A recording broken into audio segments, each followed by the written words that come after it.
gonna tell our story. You ready, babe? I'm ready. You cozy? I'm ready too. Hey YouTube, welcome back to Ron and Leah. Today we are back with a very special video. We're going to be talking about our labor and delivery story and how little Noah was brought into the world. So if you're interested, make sure you keep watching. So I went into labor on September the 24th at I want to say 8 o'clock at night. It was a Friday night. So it was like 8 o'clock at night. And it's our pizza night. Yes, pizza night. We normally have pizza on Friday nights. And I was diagnosed with gestational diabetes during the pregnancy. So what happened was I ate too much pizza. And so I went outside to try to burn the pizza off. By walking. By walking. And I think I actually induced my labor in a sense. So because we were scheduled for yes, we were next Tuesday or Wednesday? The next Tuesday. We were scheduled for me to be induced that next Tuesday, which was I think September the 28th or something like that. So I went outside to exercise because I had too much pizza and I didn't want my doctor fussing at me about my numbers. So I came back in the house and I went to use the restroom. And while I was using the restroom, I felt like a huge pop down there. And then a bunch of fluid started coming out. Sorry if that's a little too graphic. But so yeah, and from the sound of the pop that I heard, I knew that my water broke. So hang on, let's get the baby. He's fussing. He's gonna make his baby. He's really not fussing that much. He's just going to sleep.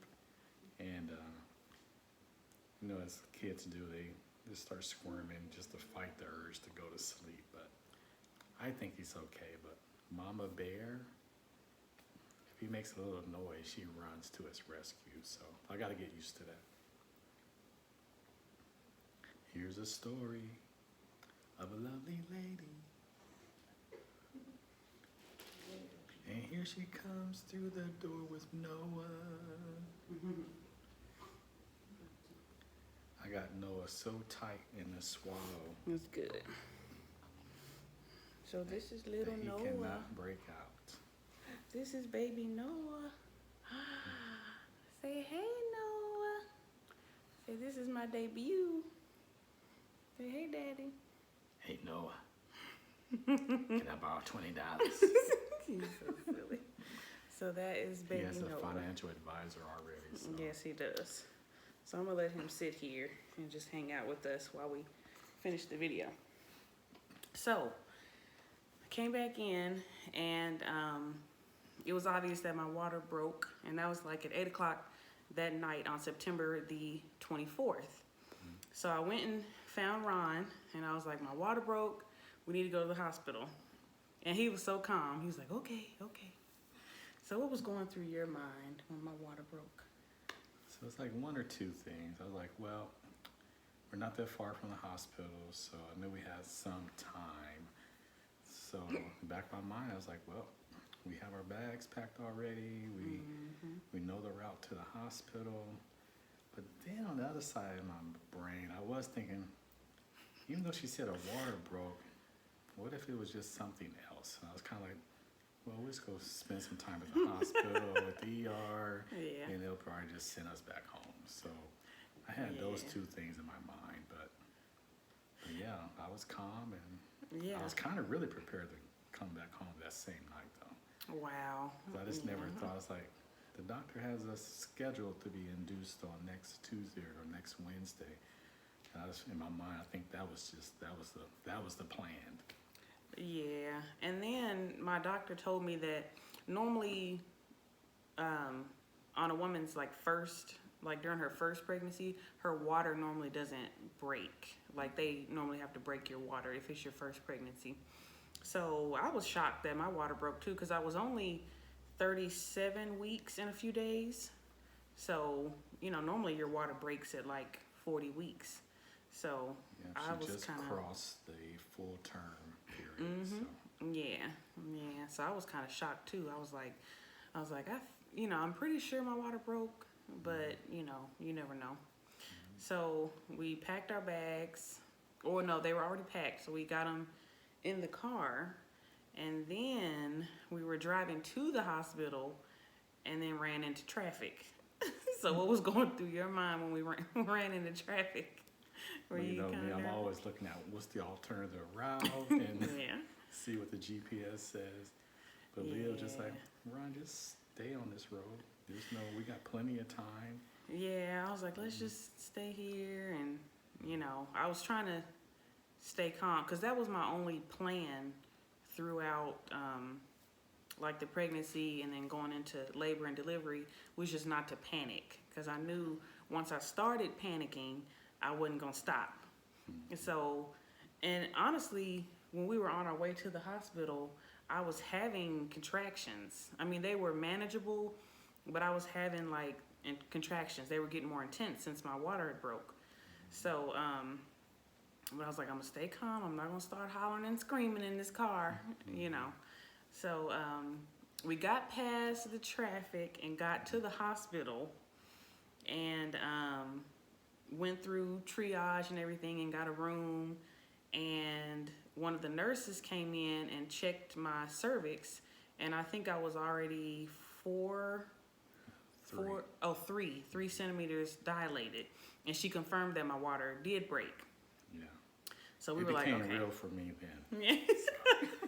Yeah, so it got real. So we were like, okay, so my water is broke. I'm in labor, and so got set up in the room, and I think the nurse came back like maybe an hour later because they didn't know if they were going to start me on Pitocin or not. But they were just trying to watch to see if I was going to go ahead and dilate up to 10 centimeters on my own first. So I think an hour later, they came back and checked me, and I was like 4 or 5 centimeters dilated. And so they were like, okay, we're not going to do the Pitocin. We're just going to, it looks like you don't need any help dilating. And so I was like, okay. And so at that point, well, actually, I walked in the hospital asking for an epidural because I already knew that I wanted it. I almost at the check-in. I checked in. Can I get the epidural now? Can I get it now? But yeah. So I told the nurse as soon as I got into the room, like, okay, I need an epidural because I've heard so many stories of people missing the mark. Because I guess once you get to so many centimeters dilated, it's too late to get it. And I didn't want that to happen because I was not trying to have a natural birth without any, assistance. Now that's beautiful to all the women who choose to do that. But since it was my first baby, I was like, I don't want to mess with the natural birth because I don't know, I didn't want to do that. So the anesthesiologist came in when I was like 4 to 5 centimeters dilated, and gave me the epidural. And I'm not gonna lie, I was nervous. I was nervous because they had you come around and hold my hands, and they leaned me over, and they were like, okay, well, try to stick your back out. I was panicking. I was like concerned. I was like, why are they asking her? Is this the center? Do you feel the center?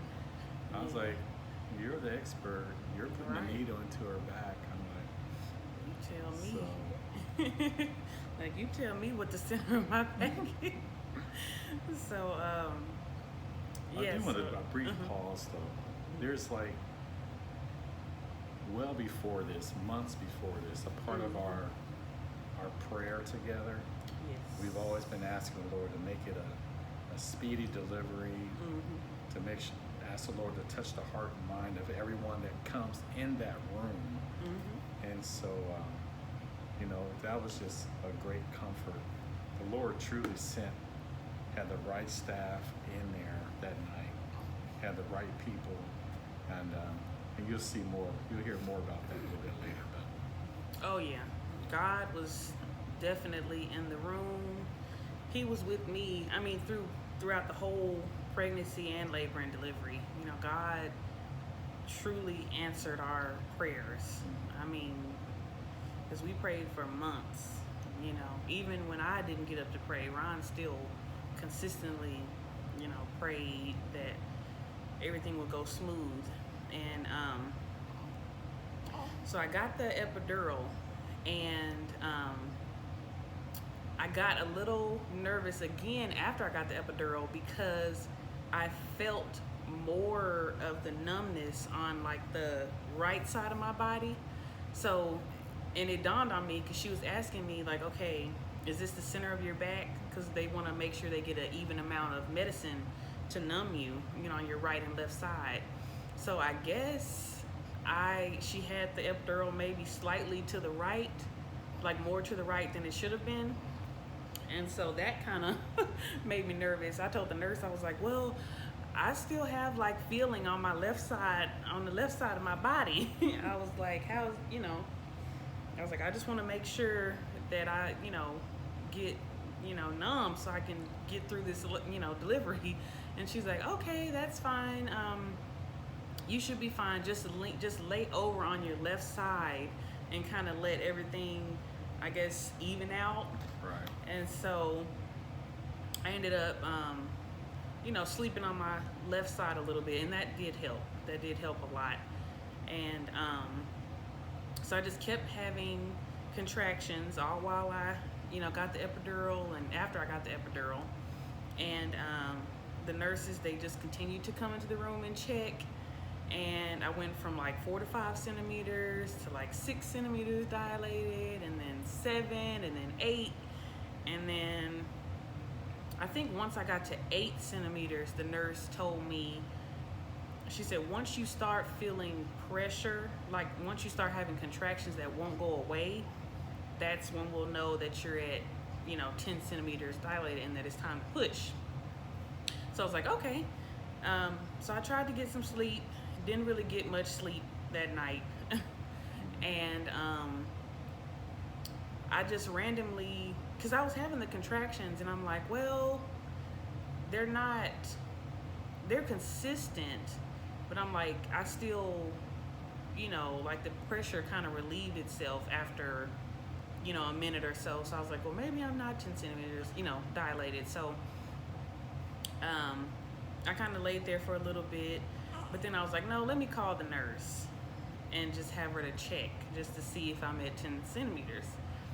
And so I called her, and this was at maybe 6 in the morning. So we got there at 9, and then I dilated all the way up to, you know, 10 centimeters from that night all the way to that next morning at like 6.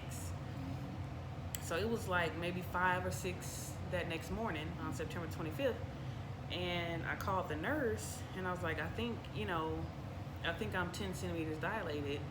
I was like, but I don't know. And she's like, okay, well, I doubt it, but let me just check. And so she checked me, and she's like, oh, his head is right here. She's like, you are 10 centimeters dilated. It's time to push. And so I was like, okay. So I was trying to mentally prepare myself. But at this point, I wasn't too concerned. I was excited because I was ready to get it over with. And so from there, I'll let you pick up. So once I got 10 centimeters, yeah, 10 centimeters, time. And then I guess the nurse that was on staff, she went back and read the notes from our doctor, and the doctor just specifically said, I want to be there to deliver Leah's baby. Yeah. So it's kind of like maybe the nurse probably should have read the notes a little bit sooner. Yeah. But we still had time, and so she came in her room and said, hey, I don't see this often, but your doctor wants to deliver your baby. And I was like, wow, that's awesome. So Yeah. they notified the doctor, and she got there within the next hour. Yeah, it was like another 45 minutes. So we I was waited. Like, shoot, come on. Yeah. I was like, I hope she live up the street, Right. because I was ready to push and get it over with. But yeah, it was like another 45 minutes. But as soon as she got there, she turned to the other, I don't call them midwives, or Yeah. to the other nurse person said, "Where's the olive oil? I need some olive oil." Yeah. And so I was like, "Wow, okay." Olive oil. Okay. So she came in. They put the olive oil in her hands, and then she went to work. I mean, she went in. I mean, wrist, elbow, and was just massaging the entire room. I mean, she was just in there. Yeah, she was in there. I was like, man, this is like kneading bread. You know? Yeah. I was like, Yeah, and I didn't feel, I mean, I felt pressure, but I didn't feel pain. So the doctor, she did take the olive oil and kind of do like a perineal massage just to kind of loosen me up. And, you know, that way the baby could come out a lot easier. So after the doctor got there and she kind of did what she does and loosened me up, and stuff just started coming out. everything. I was looking down there, and I had to come back up to Leah. I was like, yeah. because at some point I was like, I hadn't moved my feet at all for maybe like 5 minutes in a row. Yeah. And you know, I just felt myself like, okay, I better start moving or something Before I pass out. Before I pass out.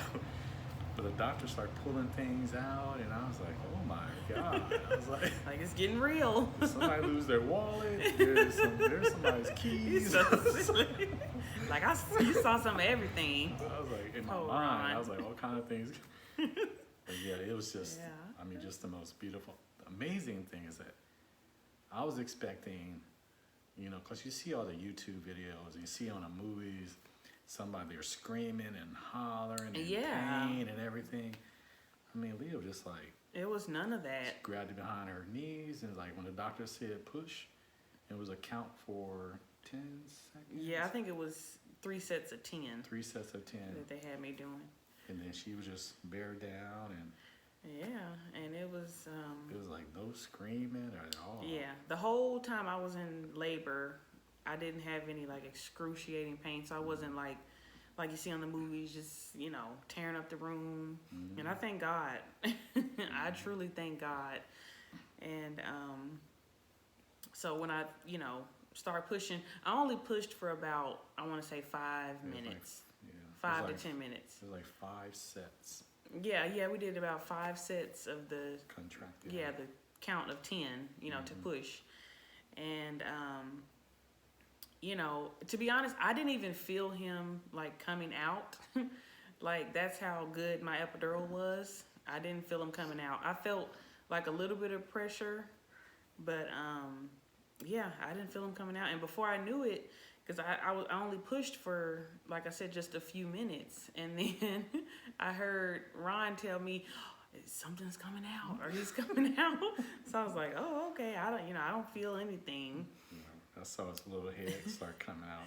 I was like, oh my. I'm like, oh my goodness, like it's getting real. And before I knew it, they laid him on my chest, and I was in shock.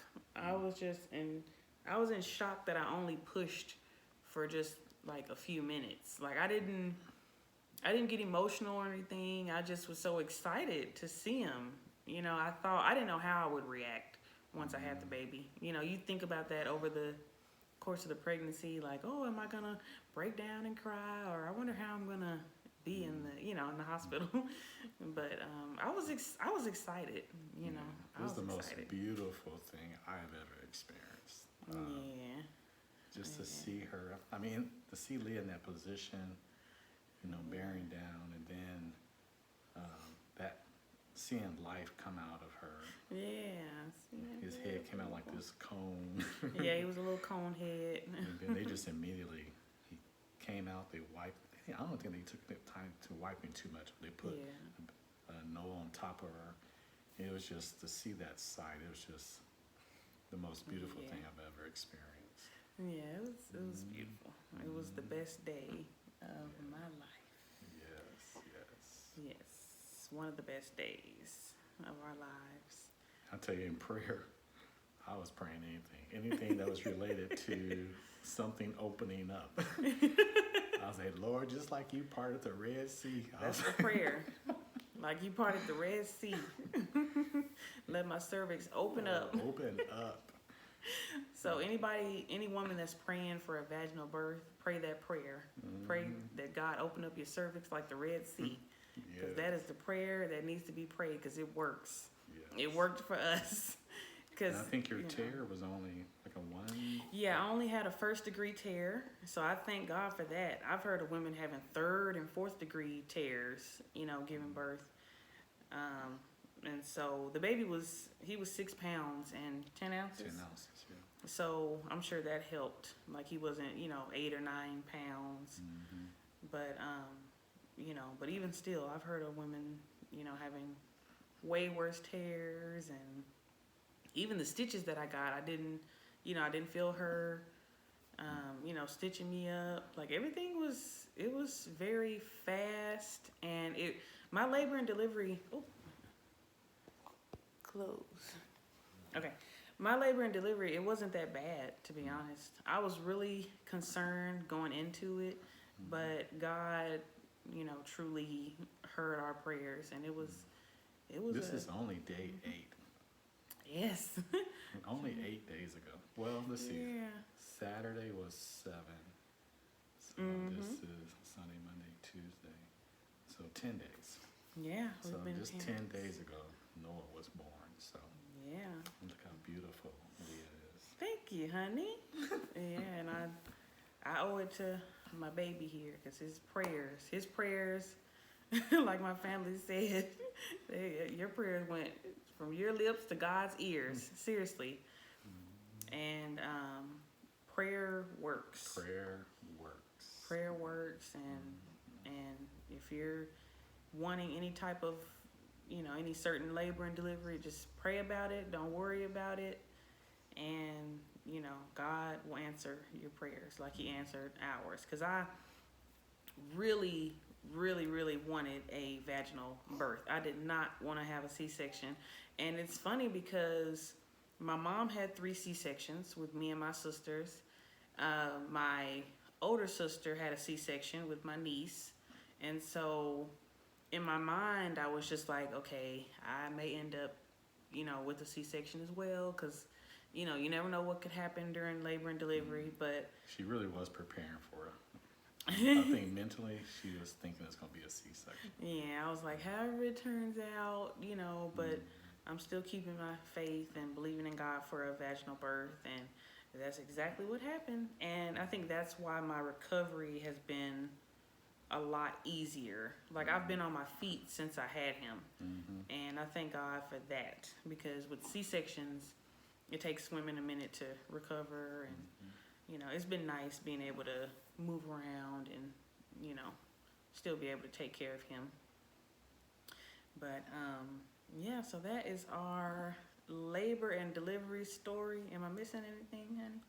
Just that, look out for number 2 coming. Oh Lord Jesus.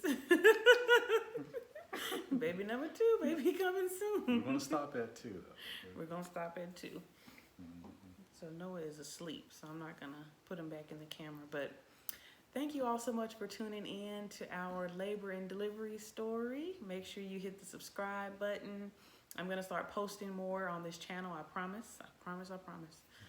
And thank you for all of the gifts yes. and the words of encouragement through whether it was text or through Facebook. We really appreciate everyone. Oh yeah, it was beautiful. The baby shower and everything. We received a lot of gifts, so we thank you all so much for that. And stay tuned for the next video. Make sure you hit the thumbs up on this video, and we will see y'all later. Have a good night. Bye.